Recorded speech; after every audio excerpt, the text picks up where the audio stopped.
여자친구도 있고 아내도 있고 연애 중이면서도 남자들은 왜 굳이 유흥을 끊지 못할까요? 그냥 술 마시러 간다, 비즈니스 때문이다, 말은 그렇게 하지만 그 속엔 감춰진 진짜 심리, 본능, 그리고 민낯이 숨어 있습니다. 그리고 더 놀라운 건 그 남자들이 이걸 죄책감 없이 마치 생활비 쓰듯 사용한다는 점이죠. 사실 제가 여성분들을 위한 영상을 많이 찍다 보니 남성분들에게 진짜 악플이나 욕설 섞인 DM을 진짜 많이 받거든요. 그래도 그들의 의견을 존중하면서 잘 대처해 가고 있습니다. 오늘 영상 나가고 진짜 많이 또 올 것 같긴 한데 그래도 용기 내서 구체적으로 알려드릴게요. 오늘은 진짜 유흥 가는 남자 속마음을 깊숙이 파헤쳐 볼게요. 듣다 보면 화가 날 수도 납득이 될 수도 있어요. 하지만 중요한 건 이걸 알아야 보호받을 수 있고 선택할 수 있고 판단할 수 있다는 겁니다. 말하지 않지만 거의 모든 남자들이 마음속에 감추고 있는 이유들 들으면 놀라고 알면 피할 수 있고 끝까지 보면 남자를 보는 눈이 완전히 달라질 겁니다. 지금부터 진짜 들어갑니다. 바로 가 보시죠. 어린 여자를 만나고 싶은데 30대 중반 이후부터는 자연스럽게 만나서 어떻게 할 수가 없기 때문입니다. 그래서 돈으로 다시 젊음을 소비하는 거죠. 30대 중후반, 40대 남자들에게 10대 초반 여자는 단순한 이성이 아닙니다. 그건 젊음에 대한 판타지이자 자신이 더 이상 가질 수 없는 시절을 대신 만지는 방식인 거죠. 하지만 현실은 냉정합니다. 그 나이에 조건 없이 젊고 예쁜 여자 만나긴 힘들고 소개팅 앱에서는 매번 묵묵부답이고 연애는 하려 해도 대화가 안 통하거나 아저씨 소리 듣고 자존심 깨지고 그래서 이 남자들이 결국 향하는 곳이 돈으로 젊음을 구매할 수 있는 유흥업소인 겁니다. 거긴 나이 안 따지고 조건 안 따지고 오빠 진짜 동안이에요. 이 한마디로 위로도 해주고 심지어 원하는 대로 스킨십도 가능하니까요. 기억하세요. 이 남자들이 원하는 건 그 여자 그 자체도 자체지만 그 여자와 함께 있을 때 느끼는 젊어진 나라는 착각입니다. 유흥은 그 착각을 돈으로 살 수 있게 해주는 공간이고요. 현실에서는 여자를 만나려면 돈이 많이 드는데 유흥은 가성비적으로 좋다고 생각하기 때문입니다. 요즘 일부 남자들은 연애를 이렇게 계산합니다. 밥 사야지, 영화 봐야지, 데려다 줘야지, 선물 줘야지. 근데 결정적인 건 성적인 확신은 없다는 거죠. 그런데 유흥은 명확한 가격표와 명확한 결과와 시간을 절약할 수 있죠. 그리고 감정 소모도 없고 실망할 일도 거의 없고 관계도 안 따라오니까 안전한 소비처럼 느껴지는 겁니다. 그들에겐 사실 여자가 사람이 아니라 서비스의 품질로 평가되는 겁니다. 연애는 투자고 유흥은 소비. 이 구도가 머릿속에 고정되기 시작하면 현실에서의 여자 만남은 비효율로 치부되는 거죠. 이런 마인드는 결국 진짜 여성과의 관계에서 투자할 줄 모르는 남자를 만듭니다. 그리고 그들은 갈수록 진짜 사랑과 멀어지고 가성비 좋은 외로움만 반복하게 되는 거죠. 애인이나 아내가 있는 경우 다른 여자를 꼬시는 것보다 들킬 가능성이 낮아서 안심을 하기 때문입니다. 감정은 안 얽히고 흔적은 감춰지니까. 그래서 유흥은 안전하다라고 생각하는 겁니다.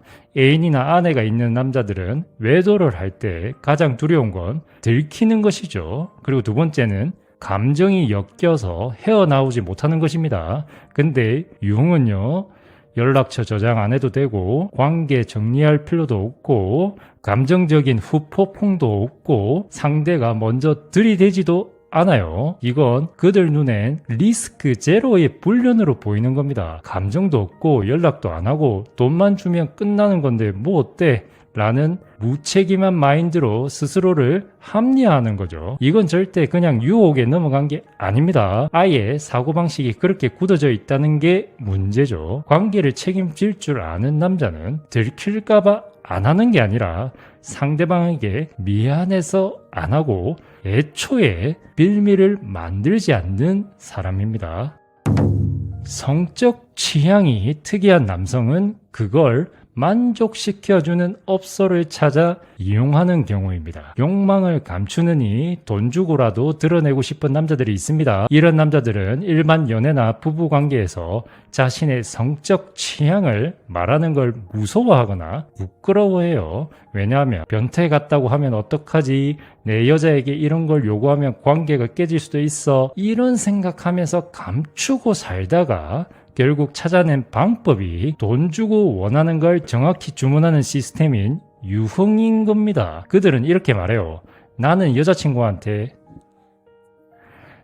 여자친구나 아내한테는 순한 남자지만 룸이나 테마방에서는 진짜 내 본성을 꺼낼 수 있어 라고요. 그게 이중적인 성정체성을 만들어버리는 거죠. 현실에선 착한 남자, 유흥에선 욕망대로 사는 남자, 즉 유흥은 취향이 아니라 자아 분리 공간이 되어버린 겁니다. 이런 유형은 특히 위험한 게 자기 욕망을 정면으로 마주하지 않고 숨기되 훼손은 해야 하니까 유흥을 합법적 출구처럼 써버리는 겁니다. 그리고 그걸 감추면서 연애나 결혼을 이어갈 경우 결국 언젠가 상대는 몰랐던 얼굴과 마주하게 되는 거죠. 인정욕구 때문입니다. 아무 말 안 해도 오빠 최고 이 소리 듣고 싶은 거거든요. 남자들은 성과 기반 존재입니다. 회사에서 까이고 집에서 무시당하고 친구한테 털리면 자존감이 땅에 떨어져 있거든요. 근데 유흥업소에서는 어때요? 와, 오빠 진짜 멋지세요. 오빠 같은 남자 처음 봤어요. 이런 말 한마디에 그래, 내가 아직 괜찮은 놈이지 라고 느끼는 거예요. 그리고 집에선 애 보라고 잔소리 듣고 회사에선 실적 안 나온다고 혼나고 스트레스 풀 데가 없어서 결국 룸살롱 가서 존중받는 느낌을 산 거죠. 결국 유흥업소가 실패한 남자의 유일한 도피처가 되어버린 겁니다. 인정받지 못하는 남자는 기어이 인정받을 곳을 만들죠. 그런 남자에게 유흥은 뭐냐면요, 내가 실패한 남자처럼 느끼지 않게 해주는 유일한 공간이거든요. 그곳에선 묻지도 따지지도 않고 요즘 힘들었겠다, 이 말 한마디에 눈물까지 남자들이 흘립니다. 왜요? 현실에선 누구도 자기를 위로해 주지 않으니까요. 이건 단순한 유흥이 아니라 인생에서 도망친 남자의 마지막 피난처일 수도 있다는 이야기입니다. 통제 없는 관계에서만 느끼는 해방감 때문입니다. 현실의 여자 관계는 조건이 붙어요. 왜 연락 안 했어? 그날 왜 그 말 안 했어? 앞으로 어떻게 할 건데? 이게 당연한 거지만 남자 입장에선 피곤할 수 있어요. 유흥업소에선 돈만 내면 아무 말 없이 웃어주고 술 따라주고 터치도 허락돼요. 피드백 없는 관계, 그게 너무 편한 거죠. 그에게는 내 마음대로 할 수 있는 유일한 세상인 거죠. 현실은 남자에게 역할과 책임의 연속이고 회사에선 리더로서 책임져야 되고 집에선 가장으로서 무게를 버텨야 되고 연애에선 남자니까 리드해줘야 된다고 생각하는 거죠. 근데 유흥은요, 아무 책임도 안 져도 되고 늦게 연락했네, 왜 말 안 했어 같은 잔소리 1도 없어요. 심지어 본인이 실수해도 상대가 다 맞춰주고 술 엎질러도 실없는 농담해도 다 웃으며 받아주고, 이건 남자 입장에선 진짜 내가 주도권을 지는 유일한 공간처럼 느껴집니다. 이건 단순히 편하다의 문제가 아니라 남자가 스스로를 왕처럼 느낄 수 있는 단 하나의 세계, 그게 바로 유흥이라는 가상현실인 겁니다.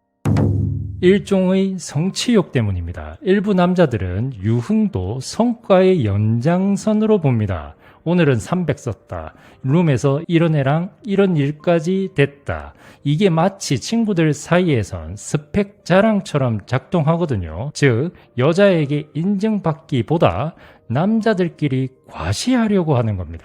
현실에서 남자들은 점점 서열 없는 사회에 살고 있어요. 입시도 끝, 군대도 끝, 회사는 능력보다는 정치, 연애는 노력해도 차이고 결혼은 안 하거나 미루는 분위기죠. 그러다 보니 어떤 남자들은 내가 아직 위에 있다는 감각을 유흥에서의 소비력이나 정복 수치로 확인하려 듭니다. 어제 얘 진짜 좋았어. 3시간 동안 서비스 받았는데 진짜 역대급. 너 아직 거기 안 가봤지? 이게 그들끼리의 비공식 랭킹 시스템이 되는 겁니다. 누가 더 비싼 방, 누가 더 어린애, 누가 더 적극적인 경험, 여자 입장에서는 역겹고 모욕적일 수밖에 없는 이야기인데 그들에겐 이게 스코어 게임이자 자존감의 잔인한 회복법인 거죠. 그들은 사랑을 구하는 게 아니라 계급을 만들고 싶어 하는 겁니다. 그게 현실에서는 안 되니까 유흥에서만 그걸 인위적으로 조작하는 거고요. 중독 때문입니다. 처음엔 스트레스 해소, 나중엔 도파민 사냥꾼이 되어버린 겁니다. 현실은 무감각하고 유흥만이 감각을 깨우는 남자들입니다. 이런 남자들은 시간이 지날수록 일상에선 아무 감정도 안 느껴지는 상태가 돼버린 거죠. 회사에서 승진을 해도 친구랑 놀아도 심지어 여자친구랑 있어도 뭔가 심심해, 재미없어, 자극이 없어 이러는 겁니다. 왜요? 그들의 뇌는 이미 강한 도파민에 길들여졌기 때문입니다. 첫 번째 유흥은 호기심, 두 번째는 스트레스 해소, 그 다음부터는 그게 없으면 뭔가 허전해 이런 식으로 진화되어 버린 거죠. 결국은 쾌락 없이 살 수 없는 남자, 즉 도파민 사냥꾼이 되어버린 겁니다. 중독은 무섭습니다. 처음엔 사람이 컨트롤하다가 나중엔 습관이 사람을 컨트롤하거든요. 그리고 그걸 모르는 남자일수록 나 스트레스 좀 풀었을 뿐인데 난 중독 아니야. 그냥 가끔 가는 거야 라며 자기 합리화까지 합니다.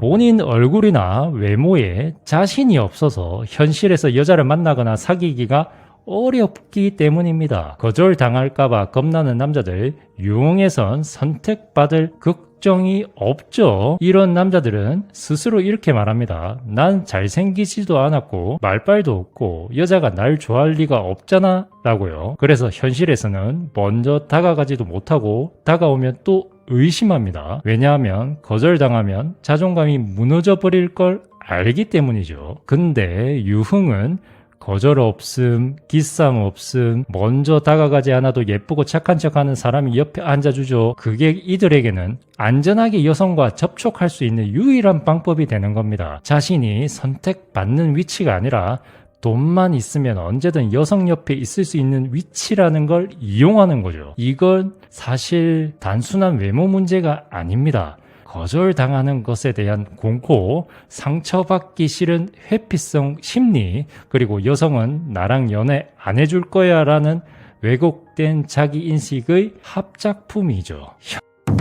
현실에서 만날 수 없는 이쁜 여자와 스킨십을 할 수 있기 때문입니다. 현실에선 넘사벽이지만 유흥에선 접근 가능한 판타지입니다. 이들은 잘 알고 있습니다. 현실에서 내가 그런 여자에게 대시해도 상대조차 안 될 거라는 사실을요. 외모, 스펙, 말빨, 어떤 걸로도 자신이 밀린다는 걸 인지하고 있죠. 근데 유흥에서는 그런 여자들이 내 옆에 앉고 눈 마주치고 웃고 심지어 스킨십까지 허용하죠. 절대 손 닿을 수 없는 존재가 갑자기 그 남자 손을 잡아주니 얼마나 황홀하겠습니까? 이것도 사실 단순히 이쁜 여자와 놀고 싶다가 아니죠. 현실에서 느껴본 적 없는 자존감 회복이자 판타지가 현실처럼 주어지는 착각의 경험인 겁니다. 여기서 중요한 건 이건 성욕 문제만이 아니라 접근 불가능한 존재에 대한 보상심리라는 점입니다. 자신의 인생에서 한 번도 느껴보지 못한 우위의 감정을 돈으로 연출된 판타지 안에서 성공한 남자의 기분처럼 착각하는 거죠. 주위 친구들이 유흥을 좋아하는 친구여서 자연스럽게 어울리는 경우 때문입니다. 술자리가 아니라 통과 의뢰처럼 굴러가는 유흥 문화가 있습니다. 남자들끼리 모이면 형님 오랜만에 2차 갑시다. 오늘은 가볍게 푸는 거지 뭐 라는 말이 암묵적 의식처럼 따라붙는 경우가 허다합니다. 처음엔 그냥 따라가겠죠. 근데 2번, 3번 반복되면 그걸 루틴이자 연대감의 상징이 돼버려요. 어울리기 위해 가는 거고 안 가면 제 분위기 못 맞춰 쟤는 노잼이라는 소리를 듣게 되는데 그래서 본인은 나 그렇게 좋아하지는 않아 라고 말하면서도 자꾸 가게 되는 겁니다. 왜요? 혼자만 빠지면 왕따 될까봐요. 사실 이건 무서운 구조입니다. 욕망이 아니라 소속감 때문에 유흥을 소비하는 문화, 즉 유흥은 단지 성적 대상이 아니라 남자들 사이에서 살아남는 방식이 되어버린 겁니다. 유흥 접대 문화가 존재하는 조직이나 회사에 일하는 경우 처음엔 어쩔 수 없이 따라갔다가 물들어 버리는 경우입니다. 처음엔 생존이었고 나중엔 취향이 되어버리는 겁니다. 어떤 남자들은 처음엔 진심으로 말해요. 저도 처음엔 안 가고 싶었어요. 근데 안 가면 실적 안 나오고 윗사람들 눈치 보이고 일부 영업 조직, 건설, 물류, 금융 쪽에선 유흥이 곧 네트워킹이자 사람 보는 자리, 형님들 정성 봐주는 자리로 정당화되어 있습니다. 그래서 처음엔 생존을 위해 끌려가요. 근데 한 번, 2번, 3번 반복되면 그 유흥의 맛을 알게 되는 거죠. 술 따르면서 눈 마주치는 느낌, 형님이랑 웃으면서 비밀 얘기하는 분위기, 다음날 계약 성사되면 돌아오는 쾌감, 이게 반복되면 어떻게 될까요? 처음엔 억지로 견디던 무다였던 게 어느새 내가 자발적으로 즐기는 취향으로 바뀌어버리는 겁니다. 이건 개인의 문제만은 아닙니다. 조직이 구조적으로 물을 들이는 시스템이 문제고 그 속에서 난 어쩔 수 없었어 라고 자기를 세뇌하다 보면 그건 진짜 습관이 돼버리는 거죠. 결론입니다. 오늘 말씀드린 내용은 반은 맞고 반은 틀릴 수 있습니다. 각자의 상황에 따라 다를 수 있기 때문이죠. 그러니 너무 맹신하시면 안 됩니다. 그 대신 참고는 반드시 하세요. 유흥을 택하는 남자들의 속마음엔 쾌락, 도피, 허용된 욕망이 뒤섞여 있습니다. 가장 무서운 건 그걸 숨기면서 동시에 정당화할 줄 안다는 점이죠. 이건 바람이 아니야. 감정 없으니까 괜찮아. 들키지만 않으면 문제없어. 하지만 관계는 들키는 순간이 아니라 숨기는 순간부터 무너지기 시작하는 거예요. 혹시 지금 내 남자가 술자리 뒤에 자꾸 폰을 숨긴다. 늦은 시간 자주 접대라는 말을 꺼낸다. 아무 이유 없이 혼자만의 시간이 늘어난다? 그렇다면 이제는 감이 와야 해요. 오늘 영상은 남자들을 욕하기 위한 게 아니라 당신이 더 이상 속지 않도록 더 현명해지도록 만든 현실 영상이었습니다. 사랑이라는 이름으로 무시당하지 않도록, 착함이라는 이유로 망가지지 않도록 이제는 알아야 할 때입니다. 시청해 주셔서 감사합니다.